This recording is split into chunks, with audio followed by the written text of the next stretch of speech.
puede ser en una interrelación con sectores privados o con el ámbito de lo público de otras jurisdicciones provinciales. Fiscalía de Estado lo que siempre tiene como principal objetivo o misión es el de defender los intereses de la provincia de Catamarca, y en esa función es que hay novedades en torno a algunas cuestiones puntuales sobre las cuales, por ejemplo, se ha pronunciado la justicia en diferentes niveles durante los últimos días. Vamos a hablar de estos temas. Nos visita el doctor Carlos Bertorero, fiscal de Estado de la provincia. Doctor, buenas noches. Buenas noches, ¿cómo le va? Bienvenido. Buenas noches. Gracias por acompañarnos. Bueno, en así cuestión de horas hubo dos resoluciones de la justicia, uno en lo que es el máximo nivel, Tribunal de Justicia de la Nación, y también la justicia de la provincia en relación a dos causas que estaba entendiendo Fiscalía de Estado. Vamos por parte, vamos primero a lo que es lo más de entrecasa, lo más referido a la provincia. La justicia falló en contra de una aspiración de una empresa privada que tenía hasta hace algún tiempo la concesión de la terminal de ómnibus para continuar con esta concesión hasta tanto queden firmes algunas otras disposiciones. Coméntenos un poco acerca de esta resolución judicial. Bueno, se decidió por parte del Poder Ejecutivo no renovar el contrato que tenía de concesión la empresa Línea GM Social Responsable Limitada. Planteó los recursos administrativos que correspondían y planteó ante la Corte de Justicia el concesionario un recurso de amparo, una acción de amparo.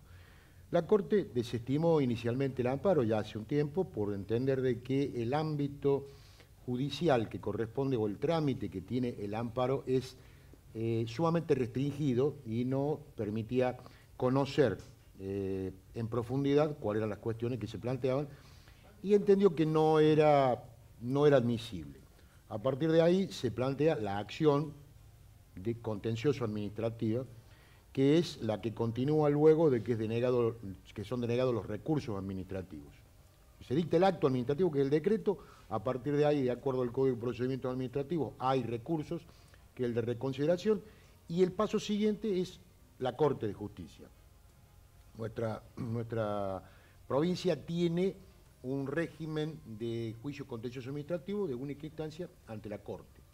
Planteado el juicio, se presenta una medida cautelar previa, es decir, pretendiendo de que se volviera atrás. Es decir, que se suspendieran los efectos del decreto y nuevamente pudiera la concesionaria retomar la administración de la terminal. La Corte le rechazó ese planteo por entender de que no se daban las condiciones requeridas por la ley para que se justificara esto. El decreto tiene presunción de legitimidad, sin perjuicio de que a criterio de la Administración, a criterio de Fiscalía de Estado, nosotros sostenemos de que a la provincia le asiste el derecho absoluto de dar por concluido, porque acá no se rescinde un contrato, sino se lo da por cesado a partir del momento del vencimiento. Claro. De hecho estaba vencido ya bastante tiempo antes de que se tomara esta decisión. Estaba vencido un par de meses antes. Lo que quiero que quede claro es que acá no rescindimos un contrato ni resolvemos un contrato. Acá lo que nosotros hacemos, es decir, lo que hace el Estado es declarar que ha finalizado el contrato, cesar la concesión por vencimiento del plazo contractual, sin perjuicio de que pueda haber incumplimientos del concesionario, que se investigarán, sin perjuicio de que pueda haber algún tipo de cuestionamientos con respecto, porque salieron muchas noticias o muchas especies periodísticas que hablaban de los precios, lo que se pagaba, lo que no se pagaba, cómo se trabajaba. Eso es harina de otro costal. Acá estamos hablando de que se cesó la concesión por vencimiento del plazo. Claro. La Corte entendió de que la medida cautelar no podía andar, no había los elementos necesarios como para que procediera, porque las medidas cautelares, haciendo retroceder una decisión del Estado, tienen que estar muy fundadas y tienen que tener una base legal de tal envergadura que más o menos están preanunciando lo que va a ser la decisión definitiva. Entonces, no es muy sencillo que la Corte o que un juzgado vuelva atrás una decisión de este tipo. Claro. Entonces, ahora, ¿qué es lo que queda? O ¿qué es lo que queda? No, estamos al comienzo realmente, porque terminado la cuestión de la cautelar, se tiene que tramitar el proceso contencioso administrativo con contestación de demanda, contestación. La demanda está interpuesta en su momento, nosotros contestaremos cuando nos corre el traslado, se sustanciará la prueba y después alegatos y sentencia. Claro. Bueno, no sé si corresponde hacer estas consideraciones, pero ¿en dónde fundamenta la insistencia la empresa privada, digamos, esta firma, para iniciar un proceso de tal litigiosidad, digo, e insistir en algo que, bueno, ustedes lo entienden y tal vez al sentido común, para los que no manejan la cuestión legal, también parece bastante claro, de que se terminó la concesión y más allá de eso, además ya venían con una serie de vicios que usted dijo son una parte, pero si quiere también Forman parte de un sí, todo. sí. ¿De dónde fundamenta digamos, la empresa si es que usted... Era un negocio muy bueno. Ahí, es eso. Era un negocio muy bueno. Era un negocio que daba mucho rédito con poco pago hacia el Estado. Entonces, obviamente, está intentando la empresa recuperar un negocio que era de una altísima rentabilidad. Estamos hablando de... Normalmente a nivel internacional se habla que las rentabilidades son de 5 o 10% sobre el capital invertido. Acá estamos hablando de una rentabilidad mensual de 2.000, 3.000, 5.000%. Doctor, ¿en qué...? 5.000%. Y sí. Sí, Usted imagínese que pagaban 10, 12.000 pesos, 13, no Eso me le lo quería preguntar. tengo. Y deben haber recaudado fácilmente, libre de impuestos, 1 millón de pesos, 1,5 millones. ¿En qué gestión gubernamental se da esa concesión precisamente? ¿De Oscar Castillo? No, de Arnoldo, Castillo. Arnoldo Castillo. Está bien. Viene Ahí de esa comienza. época la concesión Sí. original. La concesión era por 20 años. Claro. Y había que hacer una serie de obras. Convengamos que se hicieron algunas obras, se hicieron algunas cosas. No podemos negar que no es la misma terminal que estaba antes.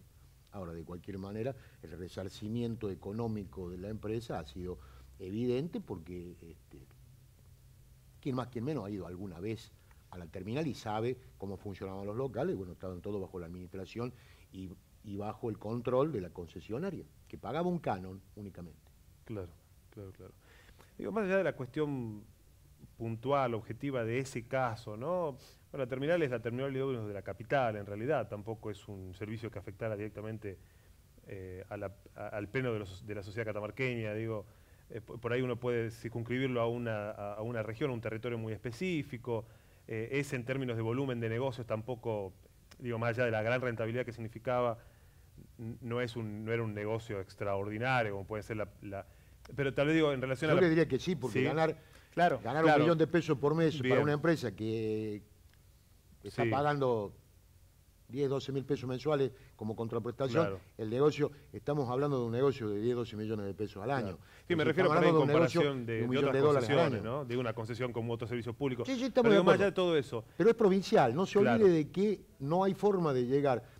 Sí hay forma, pero son un porcentaje ínfimo para llegar al interior de Catamarca que Claro, pasar por la capital. necesariamente. No se olvide de eso. Y aparte tenemos las líneas urbanas que También. llegan ahí. perfecto. Ahí está la importancia del negocio, la afluencia del público, la gran cantidad de afluencia del público. Cautivo. Y bueno, llegan ahí. Claro. Es comparativamente la calle Rivadavia, en la peatonal. Claro. ¿Por qué el alto costo de los alquileres en la calle Rivadavia? Y porque transitan miles de personas. No es lo mismo que en la calle Sarmiento. Claro, claro, claro. Digo, más allá de todas estas características y cuestiones, a mí me parece que es, en términos simbólicos, el claro ejemplo de la reacción del capital a la intervención del Estado. Digo, esto se ha reproducido en muchos otros ámbitos, provinciales y nacionales, cuando el Estado, por la decisión de retomar el control de la prestación de muchos servicios, ha encontrado gran resistencia, porque decíamos, ¿por qué se decide la empresa ir a un proceso de litigiosidad tan... además con una perspectiva de prosperar muy acotada, usted lo decía, ¿no? Y digo, eso vale para ejemplificar por ahí lo que sucede en muchos otros aspectos, ¿no? De las decisiones que se han tomado a nivel provincial y también nacional en relación a servicios públicos. Totalmente, no sé si está de acuerdo. Totalmente de acuerdo. E incluso hay casos nacionales, fundamentalmente, donde se resignó la soberanía y se ha puesto... en los contratos se ha incorporado la cláusula de que interviene el CIADI, que es un organismo internacional de mediación en la cuestión de negocios y que lógicamente a un país como Argentina no lo van a beneficiar nunca. Otras veces se ha resignado jurisdicción y se ha puesto los problemas que tenemos con el juez Griesa. Bajo jurisdicción de otros países, con la ley de otros países. Obviamente, las empresas que son norteamericanas están favorecidas por la justicia norteamericana. No vienen a litigar acá. Y si, vamos a un ejemplo pequeñito. Antes de que hubiera una ley que me parece muy importante, que la ley del consumidor, de protección al consumidor, había que litigar por un plan de ahorro de una heladera en Buenos Aires.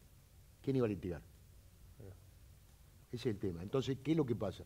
Cualquier tipo de irregularidad que cometiera la empresa que manejaba los planes de ahorro, y es subsanada porque ¿quién tiene la capacidad o quién tiene el tiempo, la plata o la decisión por, supongámoslo, un electrodoméstico, una heladera que valga 10.000 pesos? ¿Quién se va a litigar a Buenos Aires? Pero ¿qué es lo que pasa? 50.000 heladeras o 100.000 heladeras por un plan donde le están saqueando al consumidor 100 pesos, multiplique 50, claro, 100.000, 200.000 por 100 y tenemos sumas millonarias. Sí. Bueno, pero nos entendimos en el hecho de que absolutamente se explica cómo en muchos otros ámbitos por eso el capital privado tiene esa obstinación y esa insistencia o persistencia. Por eso se discute tanto la conducta del Estado cuando el Estado quiere recuperar servicios que son esenciales. YPF ha traído, pero innumerables críticas, la recuperación de YPF. Y ahora son más duras las críticas porque el petróleo ha bajado de precio.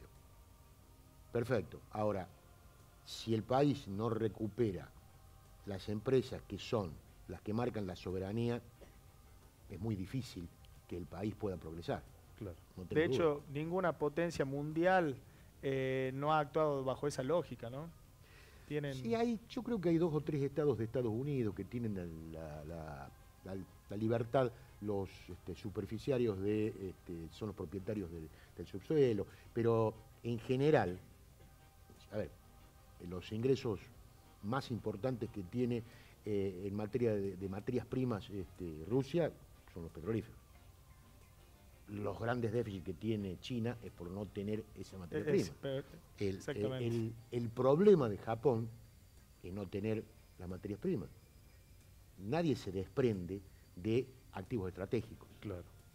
Doctor, por último, y breve porque se nos ha ido el tiempo, pero coméntenos, también se ha resuelto, tal vez en sentido contrario, no intervenir en un conflicto que tiene la provincia de Catamarca, ya en términos interjurisdiccionales con Santiago, por temas limítrofes, aunque por ahí era esperable, ¿no? Porque la Corte siempre se ha desentendido de este tipo de... No, hemos ganado nosotros. ¿Sí? Vamos a poner una cosa en claro. A ver. Vamos a poner una cosa en claro. Bien, explíquenos.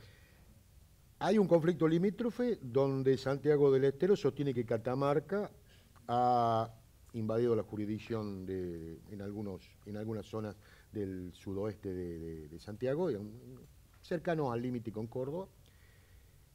Esto es... la delimitación viene del año 1881 con una delimitación que se hizo por intermedio del Ministerio del Interior y 2 agrimensores, uno por Catamarca y uno por Santiago del Estero. Es una delimitación muy especial porque se habla de vías férreas, vías férreas que hoy, por ejemplo, no existen. Claro. No se condice con los antecedentes históricos, geográficos, políticos, de posesión que tiene la provincia de Catamarca, en algunos aspectos, no mucho mayores, pero importantes. Todo, un grano de arena de la provincia es importante para la provincia y para el gobierno, y para el pueblo, obviamente. Entonces, ¿qué es lo que pasa? Se dicta la ley 22.742 en los primeros meses del año 83, durante el gobierno de facto. Una ley que es cuestionada en forma inmediata, que se abre la democracia por el senador Vicente Sadi, que pide que se derogue esa ley. Esa ley establecía los límites entre Santiago y Catamarca. A partir de ahí, en el 1988, cuando se modifica la Constitución de Catamarca, que es la Constitución que tenemos actualmente, se incorpora un artículo, en realidad no figura como artículo, está entre el 393 y 394 de la Constitución, donde establece que Catamarca reivindica claramente la posesión sobre todo el territorio provincial y declara que no reconoce validez jurídica, virtualidad jurídica a la ley 22742, que es esta ley de facto. A partir de ahí, en el año 2001, Santiago del Estero inicia una demanda ante la Corte de Justicia, porque el órgano jurisdiccional competente es la Corte de Justicia por ser cuestiones interprovinciales. y Catamarca sostiene que no es competente porque, de acuerdo, bueno, ahora se ha modificado en el 2004, cuando se modificó la Constitución de la Nación, el artículo 75, inciso 15, dice que los límites provinciales los establece el Congreso de la Nación. Y nosotros hemos sostenido que hay que establecer los límites y no están establecidos. La Procuración de la Corte dictaminó en contra de Catamarca y Catamarca obtuvo sentencia favorable. No está vigente para este proceso la ley 22742, perdón. Bien, otro tema para agendar en la propuesta de la reforma de la Constitución provincial también, ¿no? Digo, de rever cómo sin desde ninguna allí... duda, sin ninguna duda, la reforma de la Constitución nos va a permitir a nosotros acomodarnos a la realidad actual. La Constitución ya se ha tornado vieja, a pesar de que uno dice 88, sí, pero del 88 hasta ahora ha pasado mucho tiempo y muchas innovaciones tecnológicas, económicas, políticas, sociales. Gracias, doctor, por acompañarnos esta noche. Gracias a ustedes. Muy amable por estar. Nosotros hacemos una primera pausa breve y ya regresamos para retomar todos estos otros temas, que habíamos adelantado para hoy.